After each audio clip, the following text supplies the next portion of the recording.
Hi, I'm Ian from Impact Off-Road, and behind me is an incredible Orange Daihatsu Hijet S51P. The particular client for this is based in Morrinsville on a dairy farm, and he wanted it blinged. So what we did is we black packed, or did a black edition on the vehicle.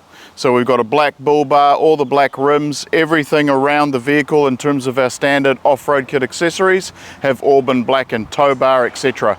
So if you want to bling up your vehicle, have a chat to us. You'd be surprised at what we do.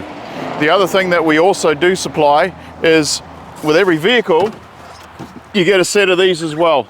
So if you want to run these in summer, when it's dry, so you don't wear out your quad tires, you can do that. And the other requirement for this vehicle was registration. We can do farm reg and or standard registration on a case-by-case basis. So come and have a chat to us. We've been doing this for over 2 decades. We know we're the experienced ones. Ian from Impact Off-Road.